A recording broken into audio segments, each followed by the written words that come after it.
I'm just going to chew on these fruit chews while I wait for you to be able to say this intro. That's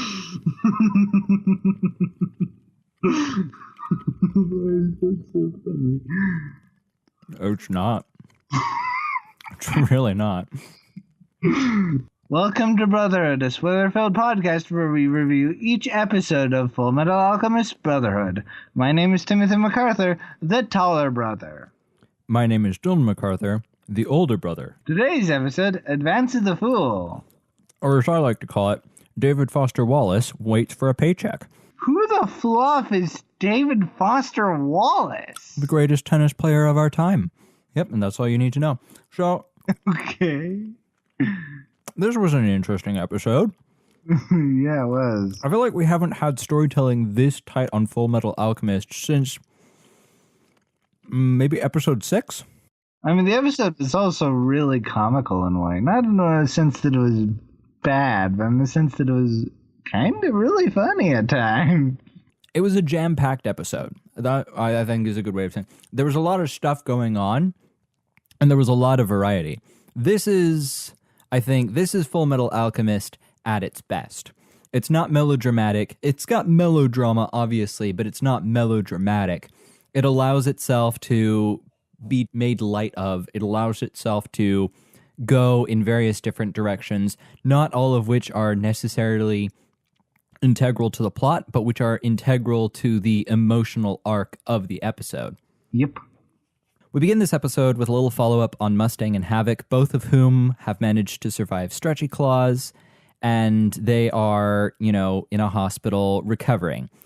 What's important about this scene is that we get to see Riza and Mustang being totally adorable in their own militaristic way. Mustang scolds her for giving up on life, and she scolds him for being reckless, and we love both of them, and we just want them to get a room. So, and then we get to see the bad guy's lair, which has a lot of gears in it. Presumably, Father is a metalhead, and that he just really likes gears. I don't know where I'm going with that joke. The purpose of this scene is for Führer Bradley to explain to the audience why he didn't kill Colonel Mustang in as cold a way as possible. We kind of get the sense that there's still a little bit more, but it's a perfectly rational thing that, oh, I didn't kill Mustang because he's an important sacrifice, y'all. Still don't know why. And we of course, get to see Gluttony feeling very sad for the loss of his dear friend and partial sister. By the way, how does that work if you're a homunculus? I mean, like, would they be like cousins or something? I don't know. That's a good question. Homunculus. Because they are more or less parts of Father's soul or whatever, I guess. So I guess they're kind of brothers and sisters. It's never really explained. We don't really know. We don't really need to know, but, whatever. Führer Bradley closes the scene by saying to Envy and Gluttony, "Don't you worry about Mustang, you just leave him to me," and we cut to a shot of Hohenheim wandering in the wilderness. The show is trying really hard to keep us guessing as to whether or not Hohenheim is Father, or if the similarity just happens to be a coincidence. It's the kind of shot that you would expect to see of the villain plotting in the background being like, "Whoa, everything is coming together. Everything is going according to plan." The whole point being that it is furthering the question that, stories are really just questions. The whole act of telling a story is really just the process of raising questions and then delaying the answer for as long as possible. We have a question here. Who the flip is Hohenheim? And the show is doing a fairly good job of delaying that answer for as long as possible, even if it means random insert shots that technically don't have anything to do with anything, but feel dramatic nonetheless. It feels right. Al's got this worry that when his body shows up, he'll be all rotting. And it leads to this comical scene of Al running towards Ed and Winry going, going, "Brother Winry," and he's got like these lines of stench coming off of him, and his entire face is censored. And this is how Full Metal Alchemist manages to engage in melodrama without being melodramatic. Because obviously, like, the drama of, is my body still around? Has it rotted on the other side of the gate? That's a little heavy. Like, that's a little out there in terms of dramatic questions. But the show manages to draw us in anyway, partially because we're so invested in Al and Edward as characters already, but also because these characters manage to present it in such humorous and entertaining ways. Like, what if my body is not what I thought it was? Oh no, then my friends will think I'm stinky.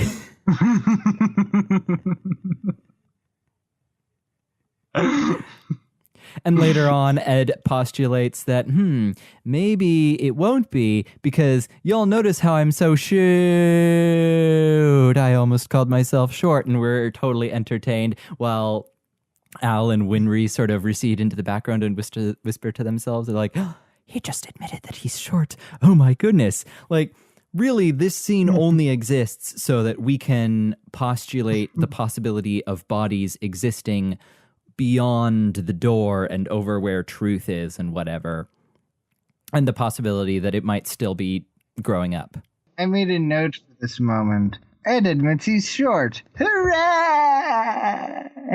They treat it like it's some like big step for him, as if like he's growing up. He is coming to accept reality.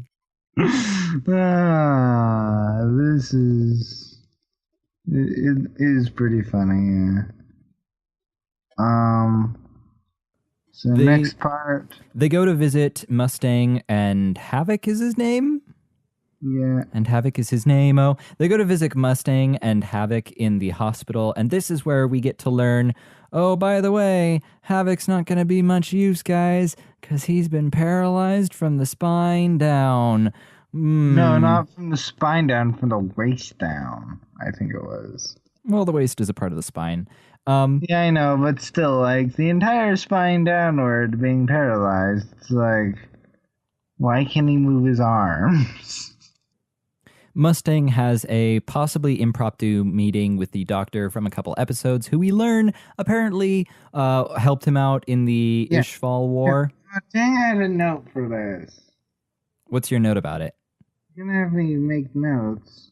I see. When Mustang made that fake corpse, he didn't fool the medical practitioner that inspected it. In fact, said medical practitioner just played along.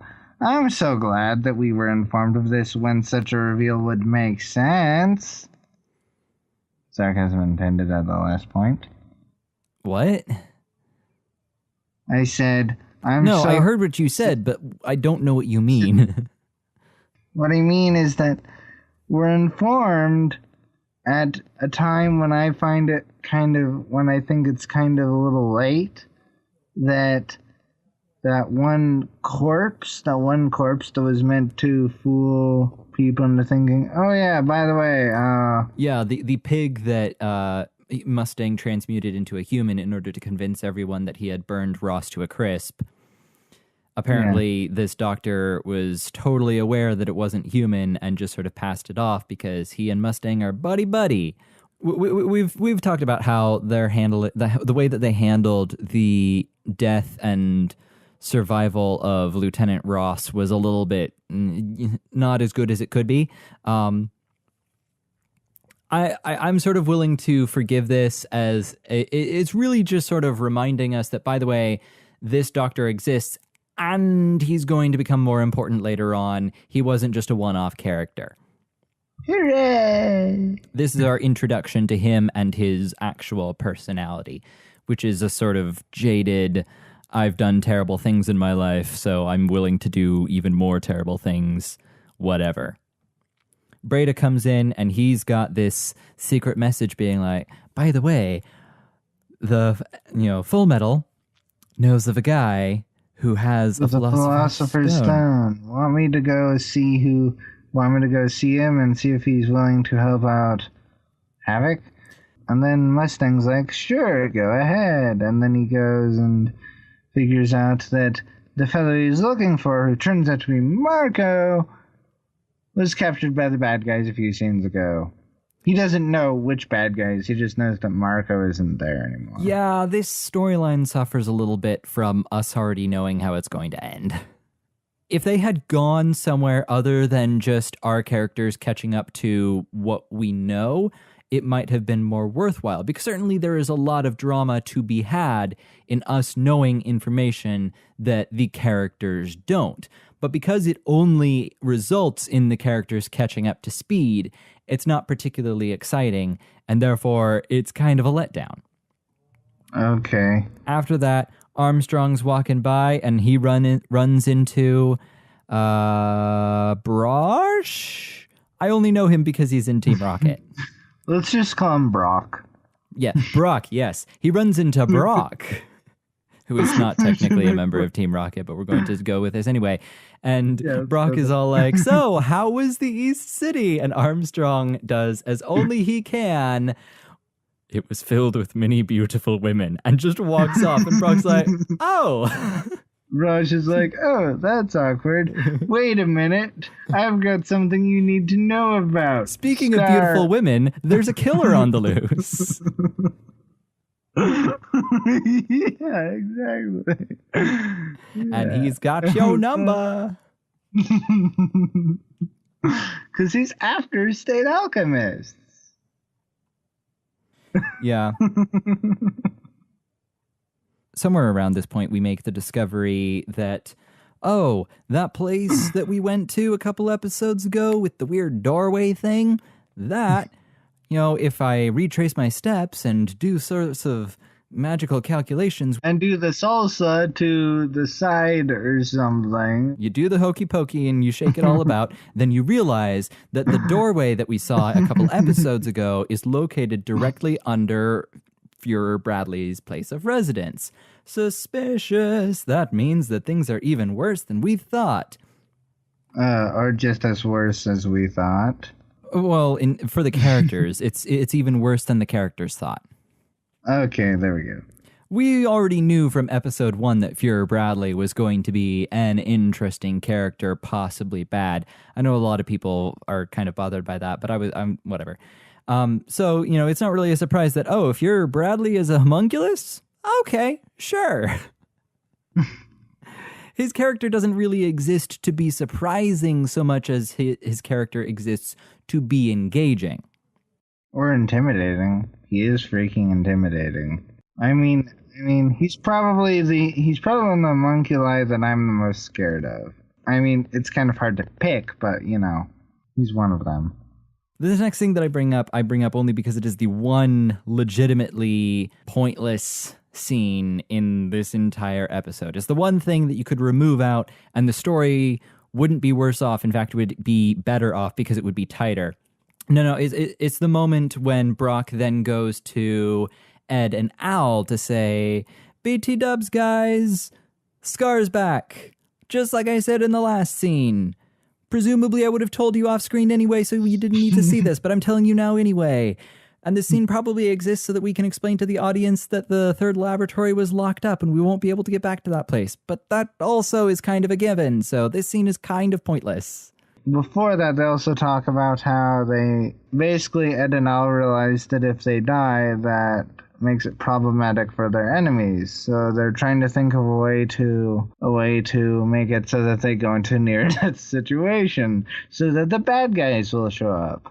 That is the one part of this scene that actually does have an effect on the rest of the episode and does kind of need to be in there. But I think that you could have just as easily put that in the next scene where they're at the apartment talking about what they're going to do. The note that I have here is regarding Ling, who finally is finding a way to actually be relevant to the plot. And not so annoying either. He wasn't really that annoying in this episode. And I think the reason why, because Ling hasn't really changed as a character, it's not that he's grown in any way or whatever. Really, the only thing that has changed is that his quest for immortality and his goals are now actually relevant to our characters, and they're helping to push the story forward together. Together. Friendship.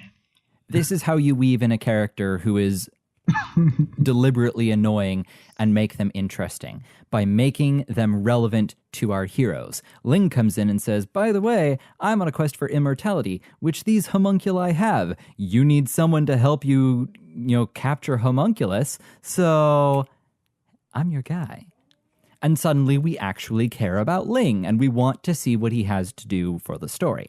And then, of course, Ling gets kicked out because gets literally kicked out of the apartment, I imagine, because he shows Ed the food bill, because he's like, oh yeah, I kind of owe you for the food bill anyways that I apparently am having you pay for or whatever. Don't know how that works, but sure. Don't know how that works at all. Maybe he knows Ed's signature or something and signed it in his name? Yeah, I don't. We don't really know how money works in this world. For all we know, it could all just be IOUs. Here's my card. I'll take care of it later. Sure, we haven't yet experienced a Great Depression. Credit is perfectly acceptable in this world. Again, this is more or less exactly what we've seen from Ling in all the previous episodes, is him being kind of mean and annoying and dumb, but now we accept it. We're fine with him being this way because he's actually furthering the plot. Cover-up. Not even that we know it's a cover-up, because he could be fully intentional. He could be deliberately acting this way just because he feels that he can, and that's his right as the son of an emperor. It doesn't really matter, because his desires are now actually pushing the story along in their own unique way. Brief conversation with Winry. Do we want to talk about that? Sure. Yeah, Ed tells Winry, hey, I might break my arm. my automail arm, that is. And Winry takes a moment to process it, and then she hits Edward with a wrench. And she's like, are you kidding me? Are you seriously going to go into danger again? Al's in the background watching the little ghost just seep out of Edward's body and be like, my brother's soul, gotta push it back in. And of course it's realized during this scene that Winry can't go back to Rush Valley yet because Ed is probably going to break his automail, enacting his dangerous plan. And so, practically, this scene exists to tell us that Winry needs to be there in order to, be the backup plan. But really, this scene exists because we know that the brothers are going to get out of Scar the story of how he killed Winry's parents, and we know that she's going to be standing around the corner when this reveal happens, and it's going to be dramatic and whatever, but it's fine because Winry's a cool character, and we want to see how she's going to react to discovering the killer of her parents. And on that note, next scene is freaking hilarious. Oh my gosh. Seeing Ed basically commercializing his alchemy, I guess you could call it. He's not commercializing because he's not making any money from it. Yeah, I know, but it almost feels like some bizarro commercial of something. It feels like I'm watching Ed. Before we talk about that, there's a huge scene that happens before that. Dang it. This is we really have to talk about this, because otherwise there's no other point that we're going to be able to really talk about this at all in the future. Breda discovers that Marco is missing and that, it was a dead end. They're not going to be able to heal Havoc. And this is the point when Mustang comes in and finally lets Havoc take leave and go to work at his parents' shop. The importance of this scene being that Mustang makes it clear to Havoc, by the way, this isn't over. I'm letting you go for now because I don't let any of my friends go. And I think Havoc is kind of okay with that because he seemed a little annoyed that he's actually being let go to a certain degree, or frustrated with himself or whatever. Havoc feels like a tool. I mean, he knows that he's a tool because this is how the military works. You serve your superiors.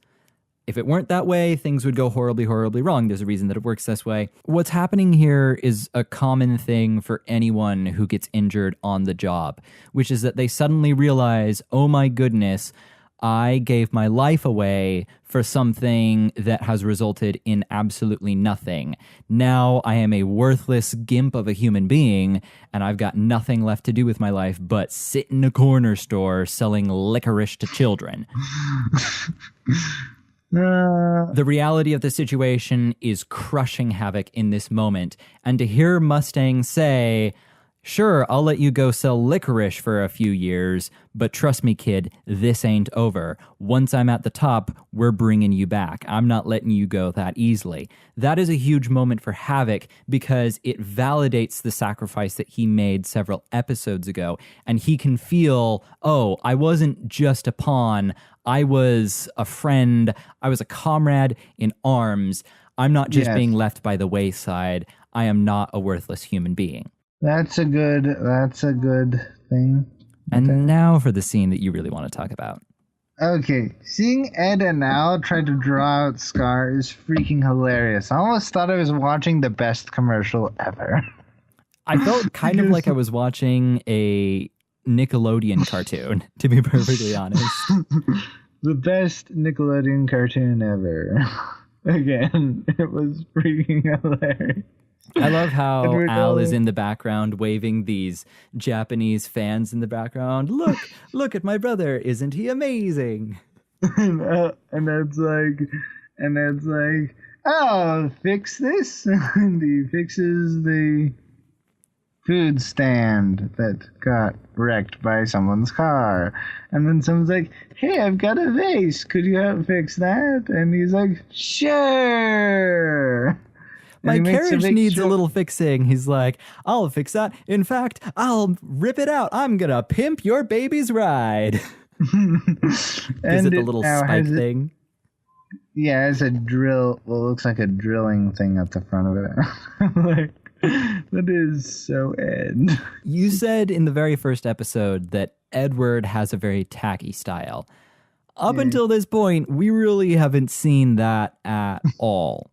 We're not going to see much of it throughout the entire series. I guess if that baby was a boy, he wouldn't mind too much about the drill. It's a real shame because Ed having a terrible taste in vehicles and fashion is kind of wonderful.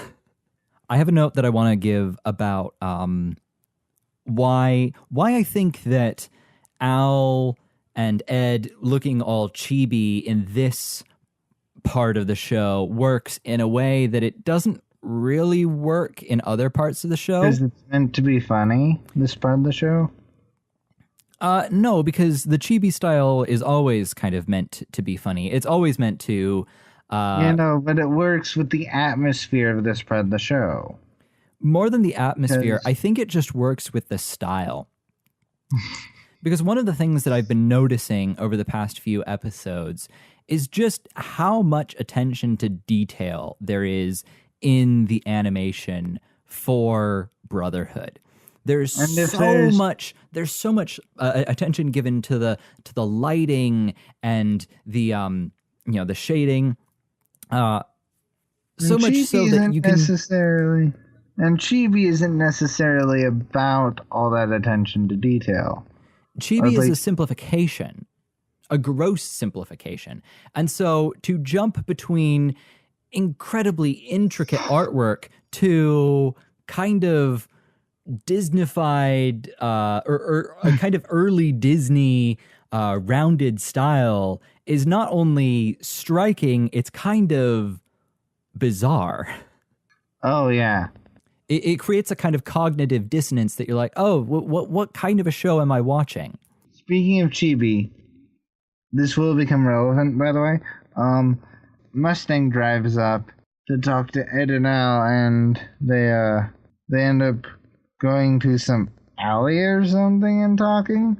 The gag being Mustang tries to invite them into the car so that they can have their secret car conversation, but Al is too big, and so he's like, never mind. I guess we can have our conversation out in the open.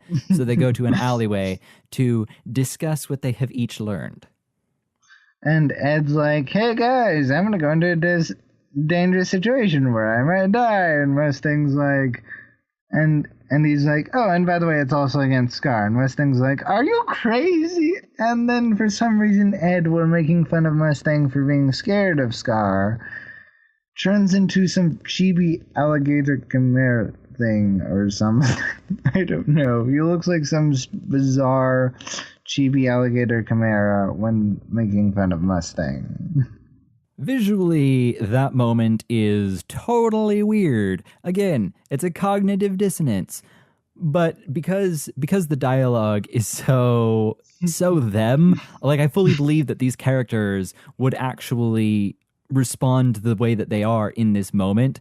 I totally forgive it. You mean that Ed would actually, in real life, if he existed, would turn into an alligator? Yes. No, I'm talking about the fact that he's... an alligator chibi chimera thing, whatever. The fact that he, as a little child, is saying to Colonel, what's the matter? Are you chicken? Or whatever. Marty McFly says, no! Are you scared of Scar even in the middle of the day? There's no rain out here. As they're having their little altercation, Riza notices that, there's some ominous music playing in the background, and there's also some wind blowing trash around. You know what that means? There's a villain about to appear, and sure enough, Scar shows up. And of course, battle ensues, and it's a really intense battle, and well, we're not really getting much of an intense battle yet. All that we're getting now is sort of, this is what we've been building up for, now to kind of set up all the pieces so that we can really go to town for the next episode. And then we get to see Ling and Lanfan, or however you pronounce that, standing on the roof. They sense that there's a homunculi nearby. They go to get the homunculi. Gluttony's kicked in the face, or something. And then Fuhrer Bradley shows up and basically has Lanfan. You guys can detect us? That's not good. I'm going to have to take you out. And basically KOs Lanfan. At which point we get to see Ling open his eyes, signaling to us as an audience, this is about to get good. Yeah. Ling's look on his face was really intense. This is, again, Ling is a good character. He has turned out phenomenally well. His introduction was terrible, but that doesn't mean that he was a bad character. It just means that the way that he was introduced lacked grace. Oh, it was annoying as heck. Now that he is relevant, now that he is doing things that are progressing the plot forward, he is a wonderful character, and I love everything about him. Sorry. A couple other highlights of these last few minutes include Mustang and Riza commandeering Sergeant Fury's, I guess, radio stuff. Sergeant Fury strikes me as the kind of guy who he probably has a lot of time on his hands and was probably picked up by Mustang because he's a total nerd. Probably. And this is just, I love the drama of Mustang impersonating people, being like, we've spotted Scar in Sector 3, we've spotted Scar in Sector 17, and everyone's just like, what the flip is going on? It's very dramatic, it's very cool. Also, we get to see Mustang having a total ball. Yeah. He's got his hand over his nose so as to morph his voice and all that. It's just... Meanwhile, Fuhrer Bradley is listening through his car, maintaining total composure because he is a bad mofo. He's a bad mother scratcher. Yes, indubitably. Indubitably. I find it funny that that's what you say after we use those words. Indubitably. It's like those weren't exactly sophisticated words we used before that. And then you say a word that makes me think of sophistication to a certain degree. And I'm like, one of these words does not belong here. One of these words is not like the other. One of these words just doesn't belong. Indeed. In all, I think this is a really good episode. I really enjoyed it, and I'm looking forward to what happens in the next episode. Me too. I'm just not going to watch it today. Yeah, no, we'll schedule that for another time. Yeah. Goodbye. Yep, that's it. Goodbye.